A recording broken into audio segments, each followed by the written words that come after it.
Adventures in time and space. Told in future tense.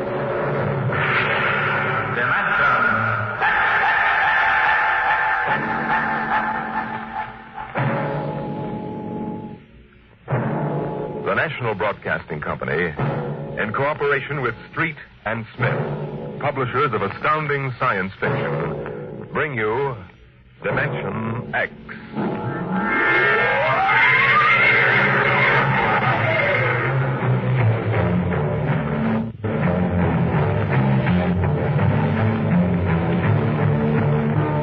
I doubt that anywhere on Earth there's a man or a woman or a child who doesn't know the name Wayne Crowder. I doubt whether there's a human being who hasn't at one time or another used one of the Crowder products, the can opener or the razor blade, or the patented tooth powder dispenser, or the Crowder improved slideless fastener. There's a fortune in such products, and Wayne Crowder was the man to squeeze that fortune out, penny by penny. And he did. And in the magazines which write about men of business, he was described as a man of ice and stone and ink and steel. No warmth, and a heart to pump blood, not feel human emotion. But he took some of his money and he built himself a towering skyscraper. And he placed his private office at the very peak. And he built a battery of buttons into his desk so that when he wanted something, all he ever had to do was press a button. And like genies springing out of the bottle, the proper personnel would come running. Yes, Mr. Crowder. Get me my engineer. Yes, sir. Right away, Mr. Crowder. Mr. Crowder wants his engineers at once.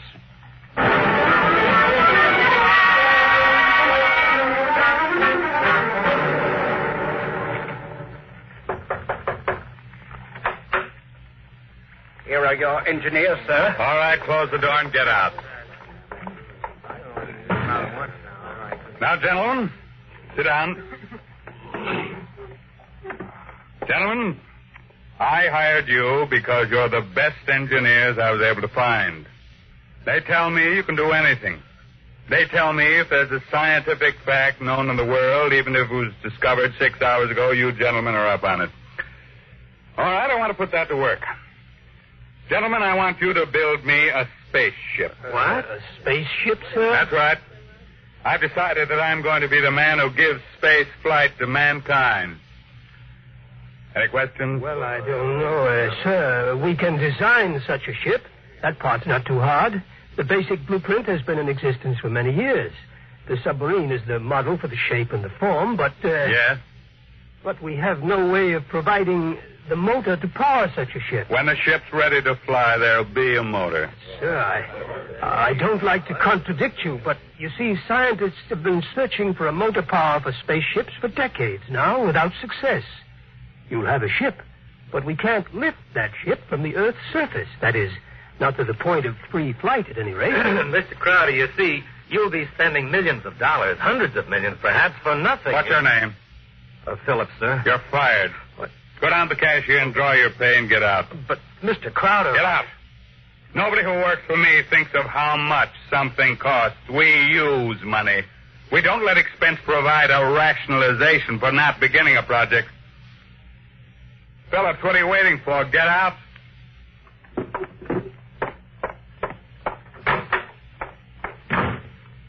Gentlemen, any other comments? The ship will be built, of course, Mr. Crowder, but the fact still remains. We can't power it. You design the ship. I'll find the motor for you. Where, sir? That's a fair question. The answer is, I don't know. But somewhere in the world, there's a man who does know the secret. Long before Henry Ford, there was Leonardo da Vinci. And long before him, there was Archimedes. And long before him, there was some Stone Age genius who invented the wheel when the only thing the mob could conceive was dragging things around on their backs. I want that motor. And I'll root out the man who has the theory which will let us build it. I'll find him. Money will be available to him, an organization, my backing, and we'll get what we want. You're going to be plagued with a host of crackpots, sir. Obviously. So it's going to be your job to separate the wheat from the chaff. But anyone who shows up with a promising idea, no matter how fantastic it sounds, is going to have a chance to show what it can do. How quickly do you want this done, sir? Yesterday. Yes, sir. Anything you need. Well, Mr. Crowder, we'll need construction yards, sir, and certain machinery and a great many materials, of course. A labor force. Get them. Send me the bills. I don't want to be bothered with minor details. Yes, sir. One more thing, sir. Phillips. Yes? We need him, sir. He's a top man on electronics. He's a vital cog in our team. I don't want Phillips working for me. That's clear, I hope. Who else in the country knows what he does? Not one in this country, sir. There's a man in Asia, though. Get him. We've tried before, Mr. Crowder. He's working on an important project for his country. I'm not concerned with details. Now get that man, pay him what he wants, but get him. Sir, you don't understand. I understand, ma'am. If this man quits his job, that whole project will collapse. It means the welfare of many people, millions of people in his country. And he has a high sense of patriotism. By that sense of patriotism. Now, that's all. I don't want to see you again until you have a report of work in progress. Yes, sir.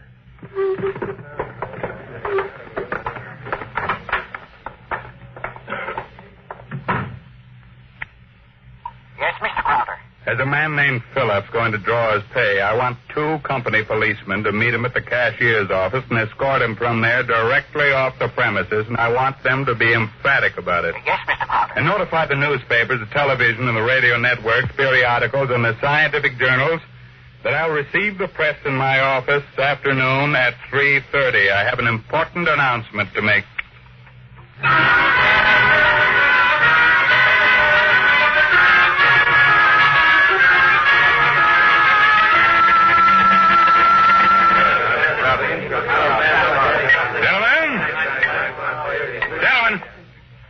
You can finish your drinks later. Gentlemen of the press and ladies, it's my pleasure to be able to tell you that I'm in the process of constructing a spaceship. Any questions? Did you say a spaceship? That's right. That's what I thought you said. I knew the drinks weren't that strong. Yeah. I expected it might be something of a shock to you all. Mr. Crowder, is this spaceship under construction now? It is. Well, according to your plans, is it intended for interstellar flight or merely for flight between planets? This is a beginning only, and my intentions are quite modest. I expect the ship to be able to pursue a course between Earth and Mars or between Earth and Venus.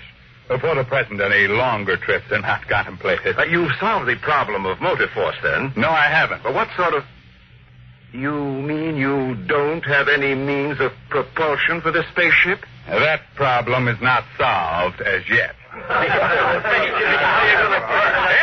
will be. That's why I called you in this afternoon. I want you to announce that I have $100,000 in cash waiting for the man or woman who first brings me the basic idea for such a motor. That's all I have to say for now. Finish your refreshments, ladies and gentlemen. I'll let you know from time to time how things go. Mr. Crowder, one more question, please. Yeah. Do you have a name for the spaceship yet? No, not yet. Then let me suggest one. Yeah? Crowder's Folly. Quiet, all of you. Quiet! What is your paper? The Daily Times, sir. Inform the company police that under no circumstances is any representative of the Daily Times ever to be allowed on company property again.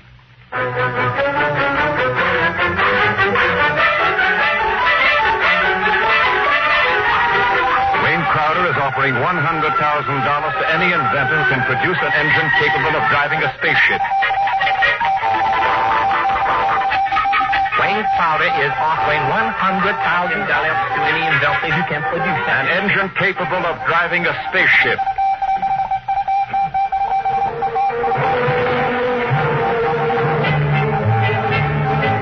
It was Crowder's Folly, but the word of what he wanted circulated to the far corners of the globe, and it was known in the white ice block huts of the Eskimos and in the grass-thatched villages of Central Africa, as well as places less remote. And the Crowder office became the Mecca and the heaven for the lunatic fringe of humanity. Their blueprints and scale models clogged its corridors, and more applicants came to the great skyscraper. Well, I told you, don't want these people in my office till they're screened. Now, get out! Get out! Every time I open that door, they surge in like a tidal wave. I have a progress report for you, sir, on the construction of the ship. Go ahead. I've spent $13 million for the yards, the equipment, including 3 gantry cranes, several dozen presses, thousands of dies, and so forth. Go on. We had 12,000 people working for us directly, not including subcontractors and their labor force. What about the ship? Mr. Crowder, the ship is finished as far as we can go. Certain additional construction cannot be done now because it depends on the shape and the mass of the engine, on the type of fuel, on the weight of that fuel. I see. All right, lay off everybody we don't need. I've ordered that, sir. Mr. Crowder, is it possible that no one will turn up with a motor? That's the one thing that's not possible. He will come. Money and determination will buy anything. Now close the door on your way out. Yes.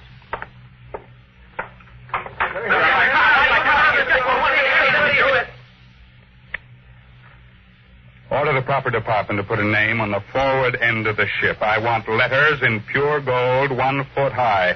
The name of the ship is Crowder's Folly. Get it done today.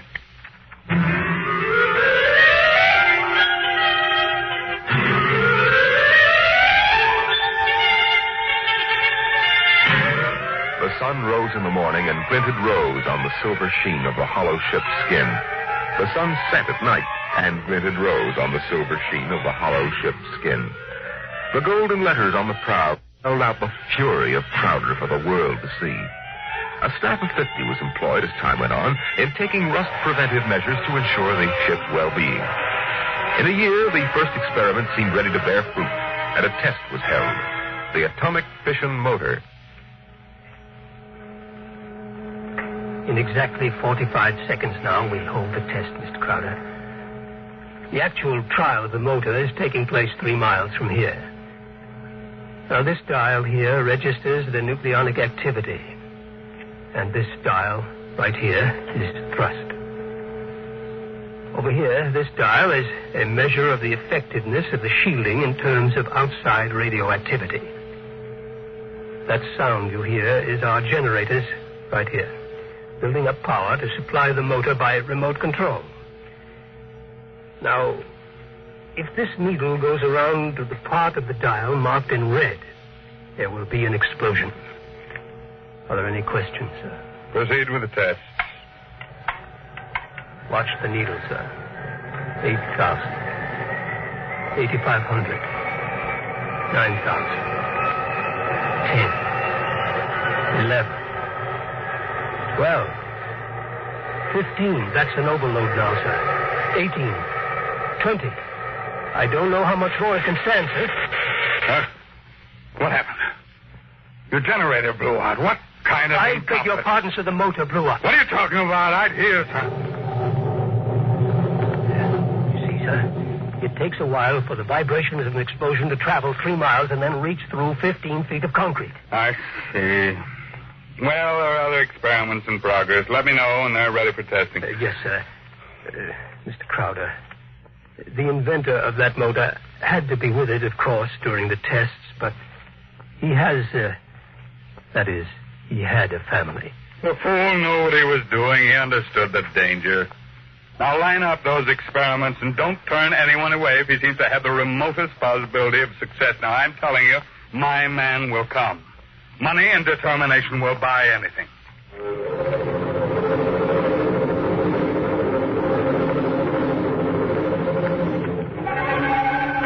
And strangely enough, Crowder was right.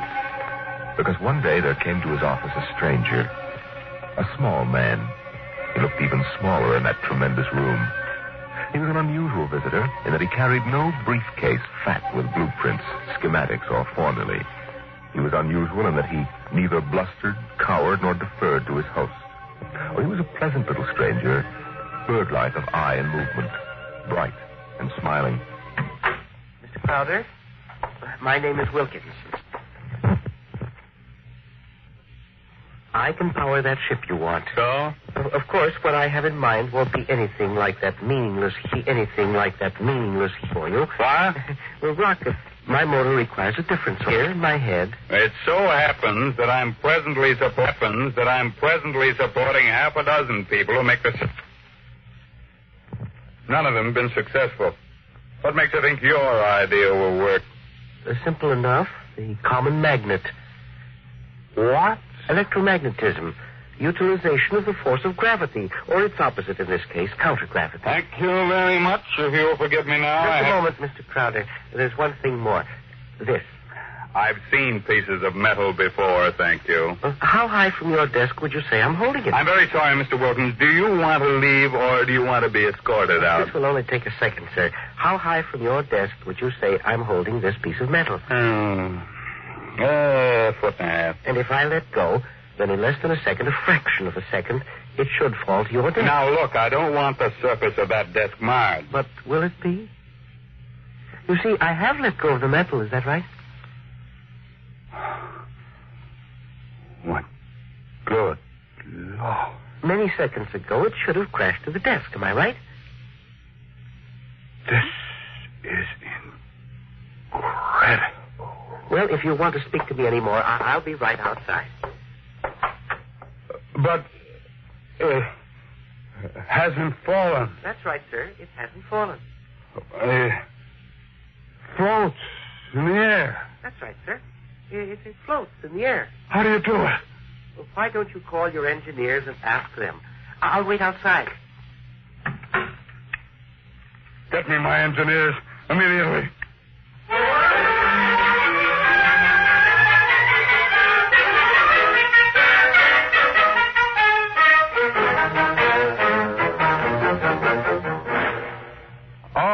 Right, Mr. Wilkins, you're quite right. This piece of metal is apparently counter-gravity. My engineers can give me no explanation. Thank you, sir. What do you want?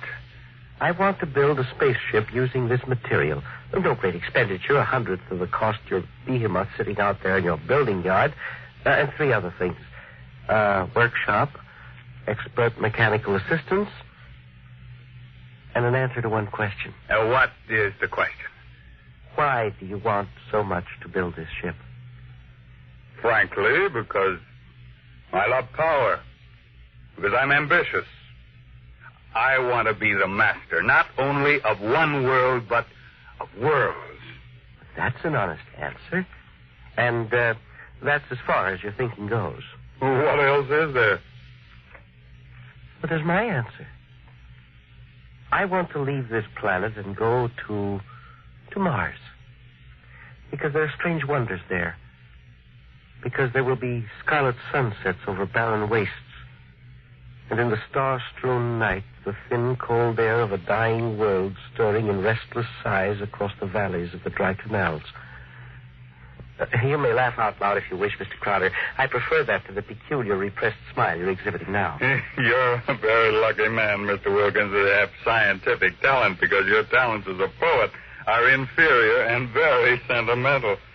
Well, all right. You're a sentimentalist and I'm a man of logic. No matter. We can work together, you and I. Your workshop will be ready by morning. If you need money or materials or personnel, just tell my engineers. You'll get it, or I'll know the reason why. That's all. Thank you, sir.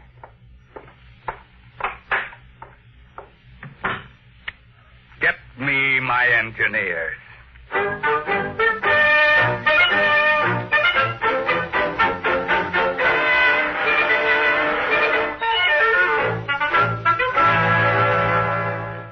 Yes, Mr. Crowder. Now, we have 50 men working on preserving that useless hulk out there in the construction yards. Lay them off. Now, how many others? But the ship will deteriorate if we do that, sir. Let it rot. Lay them off. Yes. Now, how many other employees are still working for us on the project? About 3,000, sir, including the people working on experimental motors. Get rid of them. But, sir... Get rid of them. Well, Mr. Crowder, I never thought you'd drop this project. You were so adamant on it. I'm not dropping anything but dead wood.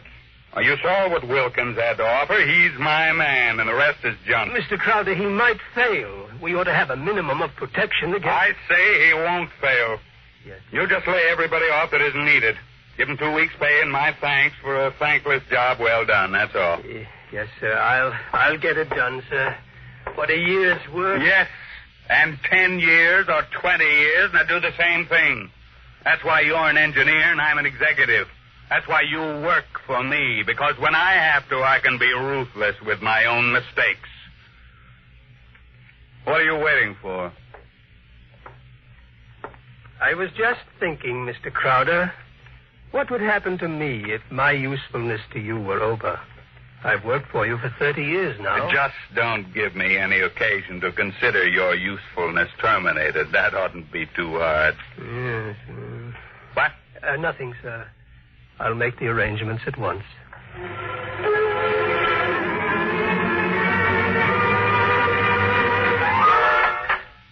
Who are you? What do you want? I tried to stop him, sir. Well, speak up, man. My name is Jarvis Ashtree. I am an electronics expert. Oh, yes, I remember. You're the, Asian. Well, come in. Do you want me, sir? Never mind. Just stay outside. Close the door behind you. Yes, sir. Sit down, Vizushtolim. Thank you, no. I want to give you a gift before I leave.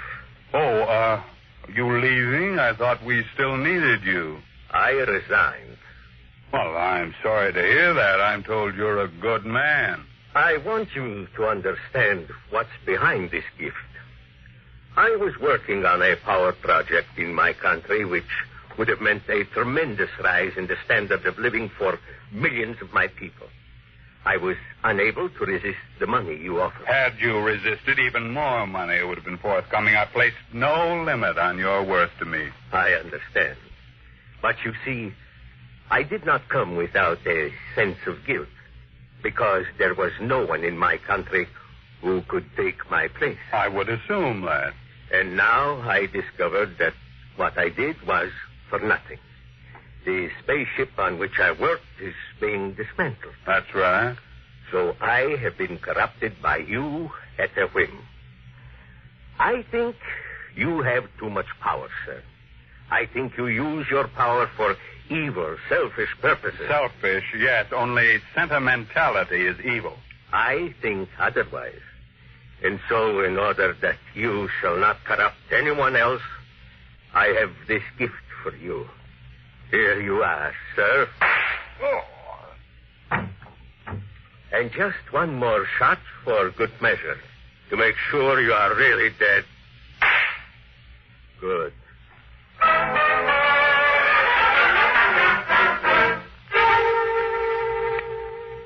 There's a man on his way out by the name of Jarvis Ushtali, an engineer. He's not to be molested. He probably won't stop the cashier, so I want a check for 6 months' salary in advance mailed to his home address. The man showed a certain quality of ruthlessness which is deserving of recognition. And have the chief of the company police bring me a new bulletproof vest. This one seems to have been dented in 2 places.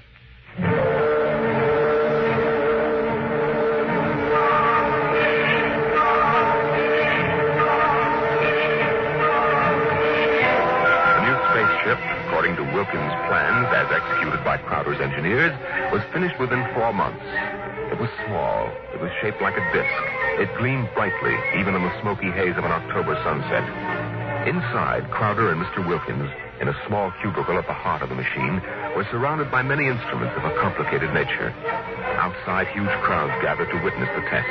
They stirred and murmured, waiting restlessly, as inside the control room of the craft, Wilkins installed the final secret part he had not revealed to those who built his driving apparatus.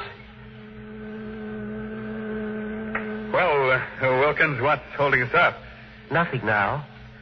Or sentiment, perhaps. What? A wish to look once more on Earth's familiar scenes. Here, now the screening is removed. Look at the people out there. Never mind looking out there. Let's leave that thing closed. You're a sentimental fool. Or are you afraid? Or did you decide at that last minute that your invention won't work? It will work. Oh, sit down, Mr. Crowder. Do me a favor. When I press this button, will you please press the button on the arm of the chair you're seated on? I'll tell you when. Turn on your motor. I want to hear its roar and feel its tug as we cut loose from Earth's gravity and fly outward into space.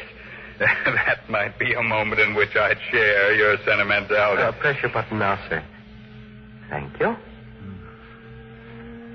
This is all hoax. I'm beginning to distrust you, Wilkins. When are we going to take off? You said at 5 sharp, and it's 2 minutes after 5 now. Well, do we move or don't we? Mr. Crowder, we're already moving. The button you pushed was to nullify the effects of acceleration. If you don't mind, I'd like to open the screen again. Now, if you care to look for yourself. Wilkins, we're in space. Look down at Earth. How far we've come. Why, it's no bigger than a toy balloon. A dime. A firefly. Man, Wilkins, you've done it. Yes. I swore to be the first man to conquer space, and I've done it. It's a triumph of power and ambition. And sentiment. No, blast sentiment. Your maudlin dreaming would have died unborn except for me. I made this possible, Wilkins. Don't ever forget that. My capital, my forcefulness, my will. Look out there. Space. Stars that never were seen from Earth. But this is only the beginning. We'll build a larger model, one great enough to hold 100 men, 1,000, and cargo besides. I'm the master of the planets. Wilkins, turn back now. No. What? I said turn back. No. We've proved the ship can fly. Now turn back. I want to start work at once in preparation for the long flights to come. Not so. We will go on. What are you doing, defying me? Are you crazy? I'll break your puny little body into pieces. Mr. Crowder, can you control this ship? Would you like to be stranded out here in space? Just adrift in space without control? Would you like that? Turn back. No. You're crazy. You're crazy. Crazy? No. Sentimental? Yes. Your money and ambition paved the way, that's true. But sentiment was the vital factor that sent me to you. You'll forgive me if I remove these primitive clothes. Who are you? Well, it's all right, Mr. Crowder. There is no need to be so terrified because you've had your first close look at a Martian going home.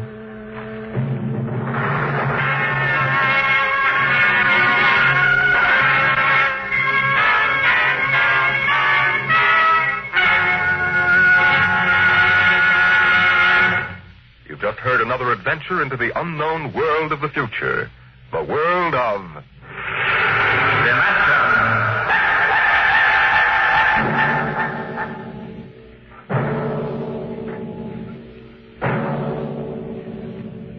A private detective receives many strange assignments, but none has ever received one quite like that given to the investigator we're going to tell you about next week, as we bring you from the pages of the September issue of Astounding Science Fiction, Untitled Story.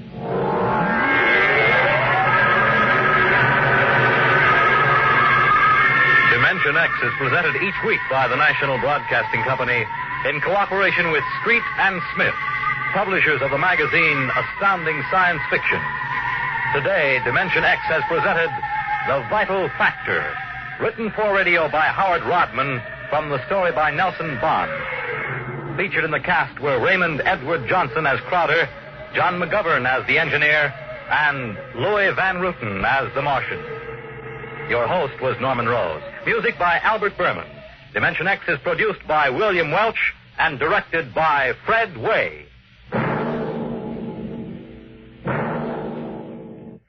Dragnet, the story of your police force, is next on NBC.